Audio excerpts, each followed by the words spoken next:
in like in that same breath. I know, right? All right, we are live on YouTube. I just need for the video to connect on my other monitor so that I can grab that link and put it in our group so that our community can conveniently join us here on YouTube Live and in the live chat. So let me grab the link. It has popped up. I'm going to put it over here in the group. All right, there it is in the group. Come on, come on. All right, and let me make sure I can see our live chat. And I can look at YouTube over here. Good merchant, YouTube. All right.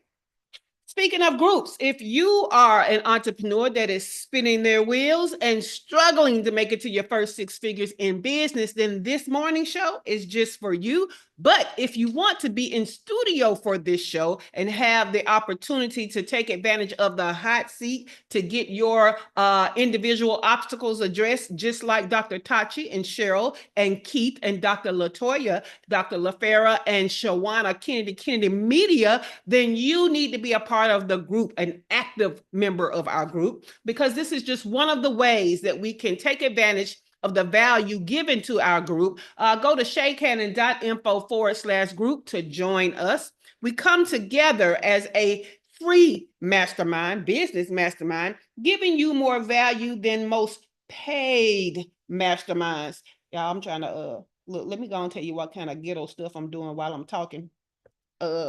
I had a fingernail that was missing some polish, and so I just want to put it on there because y'all know I talk with my hands, so we got to put that thing back on there. All right, we're ready. Okay, so we are a free business mastermind, giving more value than most paid masterminds. We have 3 pillars of value to make sure that you get what you came for. Number 1, we come together as a together and build community with events like a virtual happy hour and a movie club night. Number 2, we are intentional about collaborating to make each other's businesses better and to make money together. Number 3, we have conversations that are transformational for your business growth, like free trainings and this morning show. So join us, shaycannon.info/group. Okay, now that all of the ghetto-ness and the information is done for the group, welcome to your first six figures morning show. This week's blog is at shaycannon.com/proposal.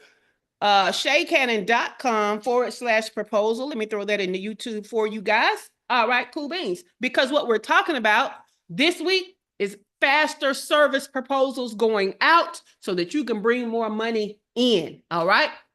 What we know about us service-based businesses is we are slow on the trigger with these proposals. Most of the time, it's because we are reinventing the wheel every time. So what we're talking about this week are the strategic things you can do so that you can get your proposals out quicker. There needs to be a process. Now, the first thing you're going to need to do is break your service down into phases, okay? When you break those things down into phases, that's going to be the foundation of how we create this proposal process. If you want to know more about that, go to part 1's replay that was yesterday. We talked a lot about how to break it down in phases, and I gave you some actionable strategies, all right? Today, we're going to talk about the payments, okay? Because now that we have it broken down in phases, it helps us with payments, okay? Breaking down your service into clear, manageable phases not only provides structure, but it also sets realistic, okay, I'm talking about the wrong thing. I done went back into talking about phases, but it also sets the expectation for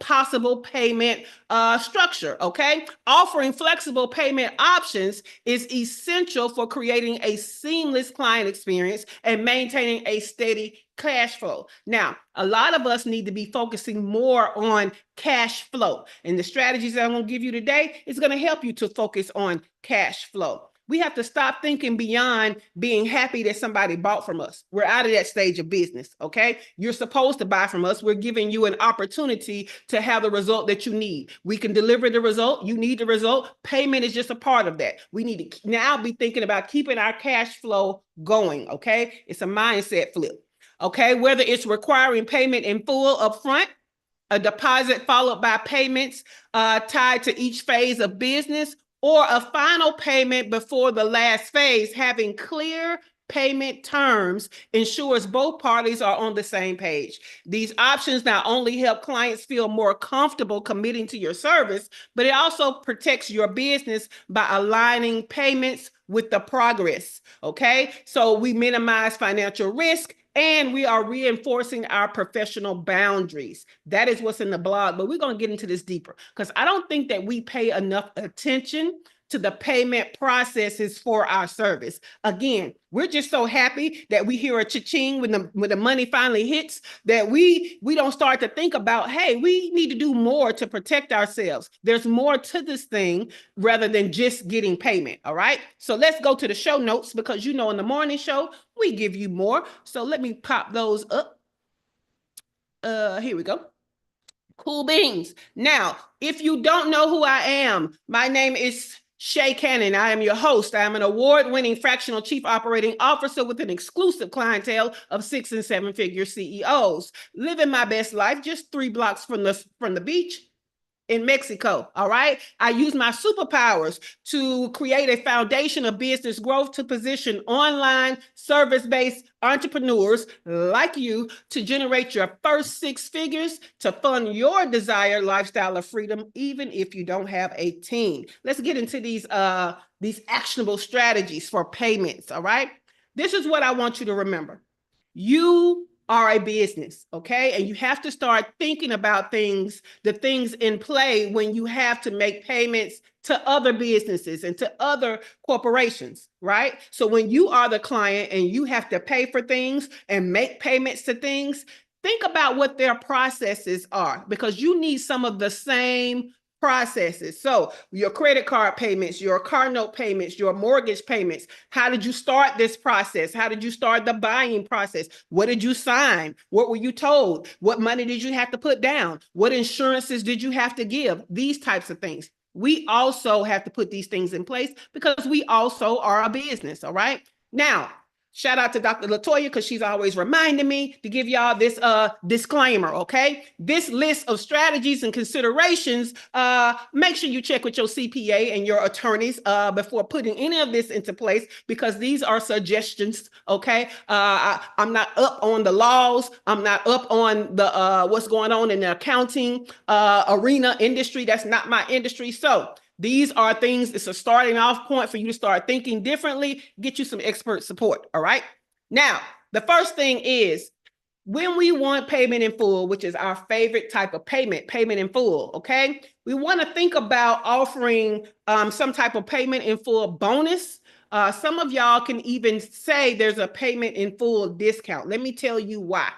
And again, check with your attorneys and stuff. But at one time, it used to be illegal for you to charge more for somebody to use a credit card, right, than it was for them to use cash.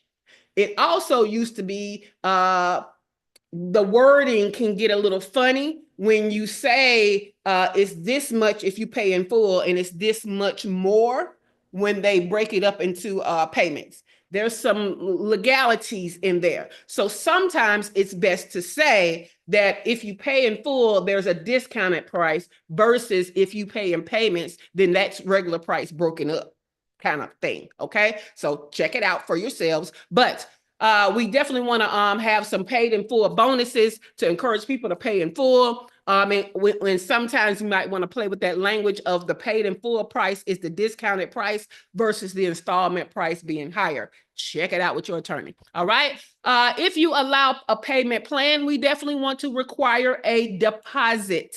Okay. To secure the commitment, we want a non-refundable deposit. Okay. And this deposit needs to cover the initial cost of the service. A lot of y'all aren't even thinking about how much it takes for you to invest in somebody starting in a service and not paying in full for that service. Okay. Let me give you an example in case I'm losing you. Okay.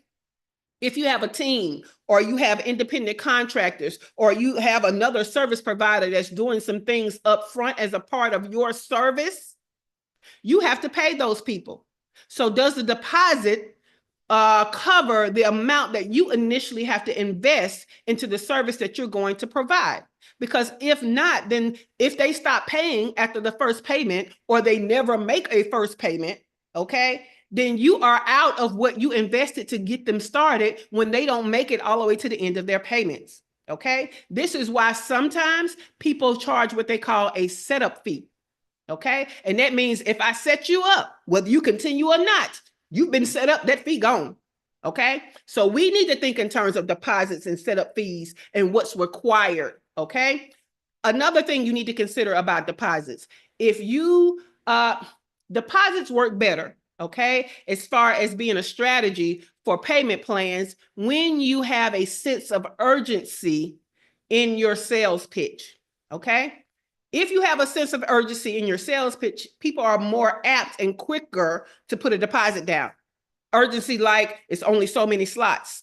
Urgency like, again, those, you can have some type of bonuses that are not just paid in full bonuses, but if they don't, put a deposit down today, the bonuses go away. We need some type of urgency that makes people want to put the deposit down to save their space. Okay, cool beans. Next thing is we always want to tie our number of installed payments to the phases that we have broken down for our service. Okay, because what you don't want to do, you never want somebody to be done paying after you have delivered the final part of your service.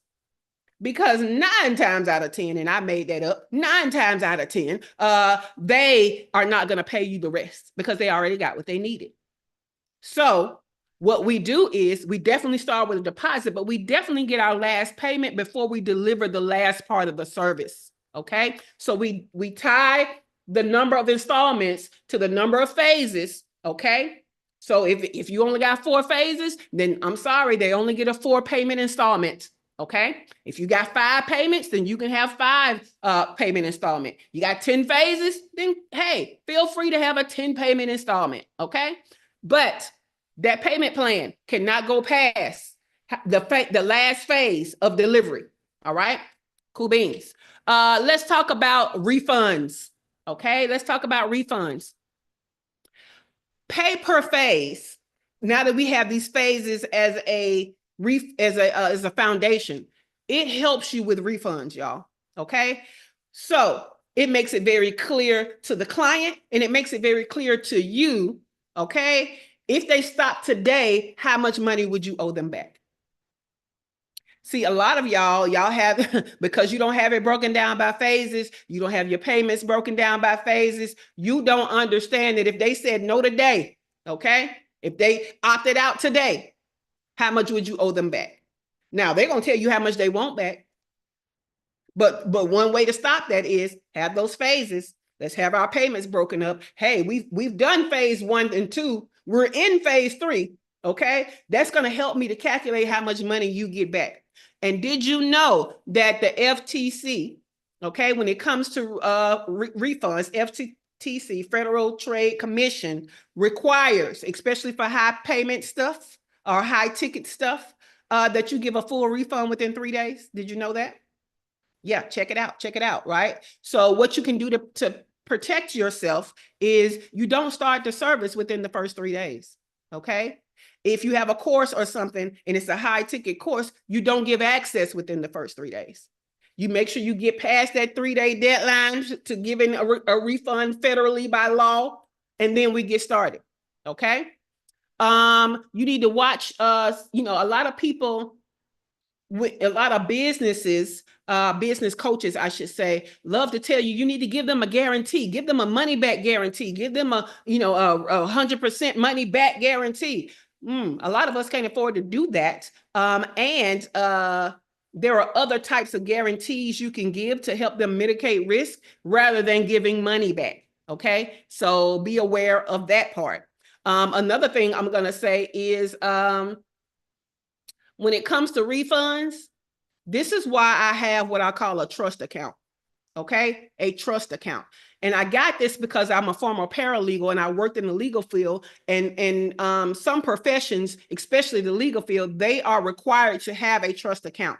That means that when you are a client of an attorney and you give them your retainer, They don't just get to put that money for your retainer into their operations account and start pulling from that money. No, they have to put it in a trust account, and they can only pull from the trust account as they bill time.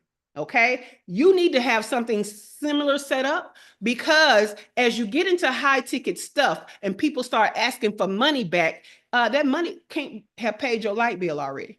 Okay. That money can't have, done the Christmas gifts already. So if you want to set up some type of trust account, and let me tell you, you don't have to go through the trouble of having an actual trust account. You can just have another business account that the money comes in, and another operations account that the money is transferred to once that work has begun. Put it like that. Okay. Just think about it, because one reason why people hate dealing with small businesses is, the business is you, and when you sick, the work don't get done. Shout out again to Dr. Latoya. She has been very patient with me. Jesus. But also, they don't like the fact that if they want their money back, it's hard to get it back from you because they know you didn't spend it already. Okay. So that can even be something that you say as a part of your marketing of how professional you are, and what helps you to stand out is that their money goes into a trust account and it is only used as the work starts. Okay. So keep that in mind. Next up, we need to enforce a final payment before delivery. We kind of talked about that already. Next thing, we need to automate these payments, y'all. Okay. Let me tell you how I really hate sending out an invoice. The invoice may go out automated, but when people pay, they don't pay automated. Okay. So we have to put them on some type of automated payment platform. Okay. So we can use automated drafting. Okay. Because we don't want to just automatically send an invoice, because what happens is now you got to automatically remind them to pay over and over again. And it's going to be awkward, and it's going to interrupt your cash flow. So let's set up these payments to be pulled out automatically. All right.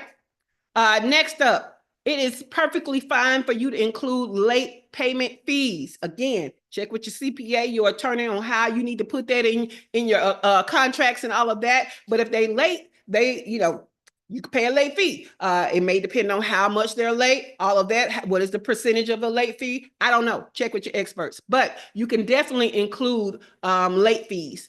So when you are setting up these payment installments, it can very easily end up that people don't pay like they're supposed to pay. You could very easily, if you don't have your eye on the ball in every department of your company, not even know that a payment didn't come through, and yet you pull the trigger to get something done for them. This is where debt collection comes in, y'all. Okay. Again, you are a business. Look at how businesses that you make payments to are handling their payment processes. They have a debt collection process. Now, that process can start with you reminding and asking, but at some point you may need professional help. Now, when you start to go to scale, you don't have time for that. So you may need some resources for debt collection. And so I found a few for you. There's Benefits. There's CoreCentric, there's yapay.com, and there's versapay.com. Okay. These links will be in the show notes. If you are in studio, the links are in the comments. All right. But those are some of the debt collectors that you can look into hiring as an entrepreneur when you start to scale up. Right. So when business works the way you want it to work, now this was when you start needing somebody to help protect your cash flow. All right. Now, let's talk about third-party funders and funding, okay? Because there is still a way that you can get paid in full, and they can have payment installments, and they can even have payment installments past the last phase of delivery if you use a third-party funder. Okay. Now, again, this is what your mortgage people use. This is what your car note people use, right? They are paying in full to whoever is selling, and then the person that was buying is now paying them the installments, but the person that was selling got paid in full. Well, now that's us that is the seller. We can get paid in full, and a third party can pay us in full, and then the client pays that third party in installments. Okay, that's why they're called third party. It's called third party funding. So a few things I want you to think about, though. Okay, I want you to think about putting in place an ACH form. Okay, a ACH form. And that's that form where you can automatically draw directly from their account. Okay, you have probably signed one when you signed up for certain payments, because let me tell you why businesses use ACH forms. Because when the third party funder funds, they fund directly to the client, and the client gets to decide, are they going to give you your money? Okay, so they didn't find the third party funder without you. Okay, but at the end of the day, the third party funder has to give them the money, and then they decide how to give you the money. However, if you put something in place like an ACH form and a clause in your contract, talk to your attorney, that you have permission to pull that stuff, then when the third party funder tells you that the client has been funded, then you can pull the money. Okay, keep that in mind. All right, most third party funders only fund transactions of $5,000 or more. So third party funding is not for your $20 stuff. Okay, that's not what it's for. Okay, it's for your high ticket stuff. So it really helps with high ticket programs, but it even helps with things like retreats. So keep that in mind. If you have a retreat, you can definitely use third party funders to you get paid in full and the client get payment installments. All right. Another thing is with third-party funding, you can still require a small deposit so that you still get in an influx of cash immediately when you're selling using the third-party funding. And then they use the third-party funder for the balance of what's left. Okay, so if you do require a small deposit, make sure the balance that's left is still over $5K, which is the reason why my retreats tend to be $5,500 with a deposit of $500, because then the $5,000 you are still able to get funding for that $5,000. Okay, cool beans. Now, there are service-based and coaching-based third-party funders. And so there's going to be a whole list in the show notes. There are also some third-party funders that are for products only. Those are going to be in the show notes, but you guys have heard of some of them, okay? You guys probably use some of them in the e-com space. So Klarna, right? Sezzle, Afterpay, things like that, they are only third-party funders. Whoever was selling get paid up front, and you get to pay Klarna, Afterpay, all of them, okay? Same thing, all right? If you want the list, it's going to be in the show notes. Now, that was a lot. That was a lot. I'm going to go back through. For the round robin in studio, we're going to start with Shawana Kennedy. But actionable strategies. You are a business, and so you need to start treating your payments and your cash flow as such. Okay. Don't forget the disclaimer of you still need to talk to your CPA and your attorneys for these considerations I've shared with you today. Offer paid in full discount price and paid in full bonuses. Require a deposit. Tie payments to the phases. Make sure you have your refunds set up. Enforce a final payment before delivery policy. Automate the payments. Include late payment fees. Be ready for debt collection as you scale. Consider third-party funding. That was our actionable steps. So Shawana Kennedy of Kennedy Media, my question is, what payment strategy do you know you need to put in place as soon as possible as part of your proposal process? And do you have any questions about the strategies that we shared today? The ACH, some form of regular deduction monthly. That's at the top of the list. I love that for you. My third-party funder, one of the ones that I work with, they were the ones that helped me to understand that ACH thing, right? And because I understood that I have clients that are, of course, 6- and 7-figure clients already, and they have a direct flow of people coming in using third-party funding. And I knew that, running the operations, that they had an option to pay us or not pay us, right? Even though they were funded. And it was up to us to get our money, because once the funder funds, they out of it, right? As long as them people pay them, they actually, they out of it. Okay, so that's when I realized when I got into the third party funding, I started to ask, hey, how do I make sure I give my money? Because I know you give the money directly to them. What is something I can put in place? And he was like, oh, so you know what's going on. I was like, yes, I understand the process. He said, well, I suggest that you do an ACH form, also put it in your contracts, da da da. So that's where I learned it from. And so that was hot on the list for me to share with y'all, because a lot of people, what happens is you can also allow them, well, not allow them, but they can also ask for more money than what they are paying you. So that is another reason why the third party funder doesn't give you the money. Okay, because if say the retreat is $5,500, they paid a $500 deposit. Right now, they only have to pay me $5,000. Well, they can get $10,000 from the third party funder if they want to, and they still only owe me $5,000. Now you can use the other $5,000 for whatever. And the funders will tell them that, just so y'all know, okay? Because the funder wants them to get more, so they have to pay them more. But we have to understand how to protect ourselves and keep our cash flow going. So good job, Shawana. Dr. LaFera, what payment strategy do you know you need to put in place as soon as possible as a part of your proposal process? And do you have any questions about any of the strategies we shared today?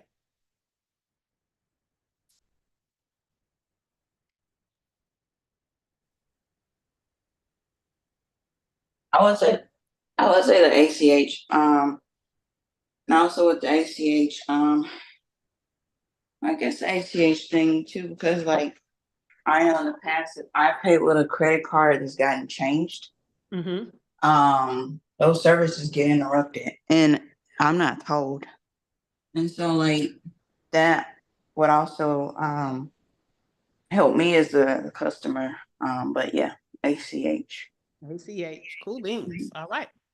Dr. LaToya, what payment strategy do you know you need to put in place as soon as possible as a part of your new proposal process? And do you have any questions about any of the strategy shared? No, I think the trust account one was a good one. Yeah. Because look, don't you ask for your money back, it's already gone. But yes. Yeah, yes. When I first started, I had a really large ticket item, and then somebody was like, I changed my mind. So that one made me go back and evaluate my refund policy, because I realized I didn't have one. Yep. And I was like, crap, now I got to come up with this money to give her back. So I like just having some set aside, so it's not a stressful situation. Exactly. And again, because we have these phases, and these phases help us to know what percentage of refund is due back, you can start ciphering off from the trust fund as you're going through the phases. You don't have to wait till it's completely done. But see, again, if you don't have these phases, it's complicating things. So great job, Dr. LaToya. All right, Keith said he's going to break payments up into milestones or phases, and offering Afterpay, Klarna, etc. Yes. All right, Cheryl, what payment strategy do you know you need to put in place as soon as possible as part of your new proposal process? And do you have any questions about any of the strategies shared? The ACH, definitely, and Afterpay. That's it. That's it. And let me tell y'all, if y'all are using my favorite Go High Level, yes, they allow for Klarna and all that to come in as a part of it. You just have to have it set up in your Stripe. They even have, PayPal even has a PayPal Pay, but you have to have it set up in your PayPal. All right, Dr. Tachi, what payment strategy do you know you need to put in place as soon as possible as a part of your new proposal process? And do you have any questions about the strategy shared? So the retail-based, for retail and product-based, the Klarna, also the ACH, but then also I'm looking at, what was the one you were talking about, the payment before delivery? It was just make sure that so first you're going to make sure that your payments are set up by phase, but that final payment has to be paid before final delivery. You don't deliver before you get the rest of your money. Does that make sense? Yes, yes, it makes sense. So the funny thing is, I was actually talking about this with Shawana last night because there's a lot of overlap in what we Mhm. do. So Yeah. I was talking about the fact of, and maybe this is something you have a suggestion on, when you're Okay. working with like large organizations like a university or government, they Mm-hmm. tend to have a very specific payment thing. So usually it's net 30. A Mm-hmm. lot of them do not do deposits and things like that. So Exactly. then it's like up to you to decide if it's worth it to, because I've had it before where people, I'm like, it is now net 60 and you're calling and trying to drag it out of them. Do you have a suggestion? I don't have a suggestion because that's why I don't work with those people. This is why I don't do government contracting. This is why I don't like to do B2B at too high of a level, because they will, and we're talking about corporations that make billions of dollars, will stall your payment as a small business. And it could be what I'm saying? I don't want to do it. Now, what you can do is see if you can do the setup fee. You see what I'm saying? Instead of calling it a deposit, we call it a setup fee. Also, what you can do is you can offer like that net 15 discount type of thing. Like if they want to pay less, those are some strategies I've heard used in that arena, but some of them still won't do it. Also, I'm going to tell you, go ahead and create a great relationship with the person in accounting, okay? Because depending on their mood, your payment can be delayed too. But yeah, this is why I don't do, I mean, there is plenty of money out there in government contracting and corporate B2B and all of that kind of stuff. I don't want to play. Cause see, I fight over a tweet, so I'm not the right person to do that type of business. So Really quickly, I hear what you're saying about having a good relationship with the people in accounts payable, etc. Because what I found is often it's not them, it's no, the people who did not do the paperwork on yeah, time that hold everything up, or they lost it, or something like that. So exactly. no, I feel you. I After a year of it, I was like, yeah, I'm done. I cannot. Yeah, I can't stand it. And so being the head of operations for some seven-figure clients, I often have to deal with that type of thing on their behalf. And so I get in there really good with the accounting person so that I can know, hey, who need to sign this, who need to sign that. I get in with start asking for names and email addresses. Hey, da da da. I also put pressure on the person we are performing the service for. Hey, you know what I'm saying? Can you call and make sure that this is done and that or whatever? And it's all this juggling act that I don't want to participate in because as a smaller business than my clients' businesses, you know what I'm saying? I don't want to be bothered with that. So yeah. Thank you. Also you might want to check with some of those debt collecting people because there's probably agencies out there that it's their job to go and get your money for that, like a specialized debt collector. So yeah, and I'm gonna tell you like this: if there's not one out there, one of y'all need to create a business to be that specialized debt collector on behalf of these people with government contracts, on behalf of these people with these corporate contracts, because they need help, because they do not have the time or the resources to do it themselves, and so they often find themselves running out of money before they expect it, and they're trying to figure out why, and then they realize, oh, this net 60 didn't pay out in the 60. We waited 60 and you still didn't pay out. So yeah, that's a great business model for somebody. Not me, my nerves too bad. And like I said, I'll fight over tweets. So there's that. All right. Anybody else with a question or even a value add concerning these payment strategies? I would like to add, when I added the Klarna and Affirm or Afterpay, like all of those as pricing options, I recognized that my sales increased. Mm-hmm. And so this is a twofold thing. This is one, so I'm changing my pricing structure. But Yes. part of me, the realization that wait, my prices were too high for my clientele hit me because I said, oh, when I started offering these options for them to break up the payment, it was the same people, it was the same clients, but now they were able to afford it Yes. because they're able to use those. And so I've gotten a lot more clients that way, or a lot more sales because of those options. Yes.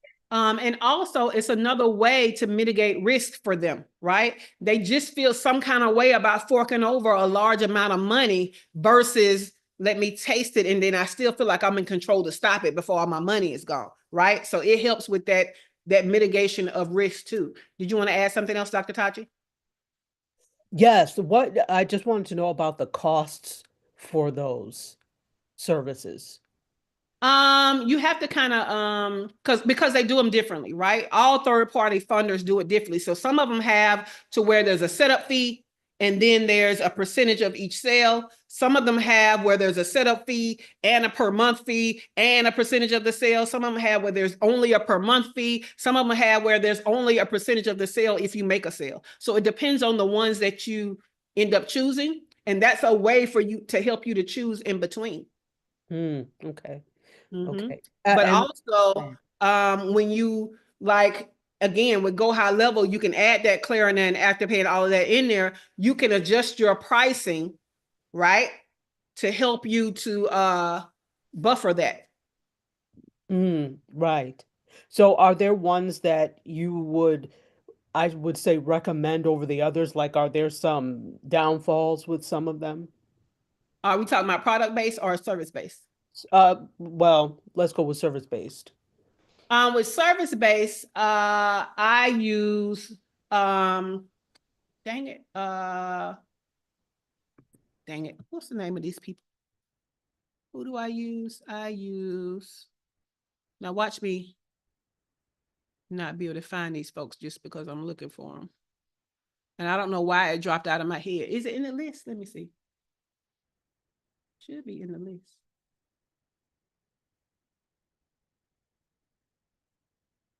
Now I'm looking at the list and I feel like it's not in the list. Hold, please. Let me see. Telegram should be able to tell me because they have me in a Telegram. Ease Consulting. EAZE Consulting is the one I use the most. But there's also, but you have to have a higher credit score. Not me, the business, but the client has to have a higher credit score, at least a 600. But FlexBuy is the next one that allows somewhere in between a 550 and a 600. But FlexBuy is more of a marketplace, whereas Ease Consulting, I get it's more upper echelon to me with Ease Consulting because I get an account manager. I get my own like website and stuff. They actually do some coaching themselves to help you to, when your client comes through, they're actually trying to help you make the sale. So they do some kind of sales coaching and they have sales knowledge. Is Ease Consulting, but FlexBuy, like if your clientele tend to have credit issues, FlexBuy might be better. So yeah. Thank you. Of course. But coach financing, I've been in programs that offered coach financing. I've been in programs that has offered SoFi. But yeah, so there are different ones in there. But I say look at all of them and see what the and even schedule and talk to a sales representative to all of them and to get all the information you need to make the best decision for you and your business's situation. Because my business's situation may be different than yours. But yeah, I would say definitely check out all of them and then make a decision. Dr. Latoya said, I used to use coach financing. Did you have any problems with them? What did you like about them? What did you not like about them, Dr. Latoya? I like them. I liked that it works for people without good credit. I didn't use it enough, so it's a monthly fee. It was like only $50 a month, but I wasn't using it enough to continue to justify me paying the $50 a month. But you can create your whole, website and all of that. So it's really easy to use. They try to help you. But for me, it was just, I wasn't using it enough for the $50 a month. Yeah. And again, that probably goes back to pricing, right? So how many high ticket things did you have and how many high ticket things did you push and how often? That is going to help you. So again, that's why you have to know what your business's situation is, right? So if you have a high ticket thing and third party funding would help you with high ticket things, but you don't sell the high ticket thing that often, then you don't want to pay a monthly fee for that, right? Or you have a high ticket thing, you know what the value is, but you get out here and you scared to sell it, then don't pick a third party funder, or don't get started with them yet, or don't pick one that has a monthly fee. Again, you have to take into account how your business is situated. And most of that is how you are situated mentally, financially, business structure wise, all of that. Cool. Cheryl, you wanted to add something. Yes. When you are using Klarna, if a client has to change any of their personal information, like their phone number or something like that, they could be caught in that government loop forever. And so they literally have to close their thing. I mean, they want you to send all kinds of verification just to change your phone number. And it was really interesting. It happened to a friend of mine, and I told her, just close the account, go to somebody else, and that has better better for ease and facility with to change your information. And so she ended up at Sezzle. Does that sound right? Yeah. To, as a matter of fact, you could do it yourself just by going to the help section and clicking so on and so forth. So that is something, because when we look at it, how easy is it for the client to facilitate that, because they have access to not only us, but all these other shops in between, even Amazon. You can use those things on Amazon, stuff like that. There was another thing for one of our coaching programs. They recommended the one for, it was for coaching. I can't remember the name of it. It was a couple of years ago. And it was for people who wanted to be in the program, but they didn't have good credit. And, and she would pitch it to these people that, for us to, to let them know that this is a way to get their credit up by getting into her program and making the money, et cetera, et cetera. Well, we know how people can get in a program and things just don't work right. And so I started looking at, I wanted to look at the dynamics of it, the financial dynamics. These people were paying almost 60 cents. Now they said you're only paying 36% interest. But when I looked at the numbers, I said, no, that's not 36. So I crunched the numbers. They were paying almost 60% interest and had to give them, sign over the title to their car or give it to them until they had paid off. I said, these people will be in debt. They're going to lose their car and everything else. I said, I can't do that. Not in good faith. And she said, well, this is business and you have to do what you have to do. I said, no, there's a difference. If they can't afford to be in the coaching program, they can put some money aside and position themselves to work later or get an extra job or do something. But without that car, how are they going to get to work? And that's probably what's going to happen when you're on the tune for $50,000. So anyway, my two cents. That was a great value add, because that might be one of the things that you're looking at to help you decide which one you want to partner with, right? Because I mean, that type of thing is still going to reflect back on you, even though it's that business doing it, right? If you have connected them with that business, and they wouldn't be connected with that business if it weren't for you, it still is on your reputation also. So that is a great one. Another thing to look out for when you're choosing is one of my coaches makes sure that he does is he always picks third-party funders that don't have a extra fee if you want to pay out early.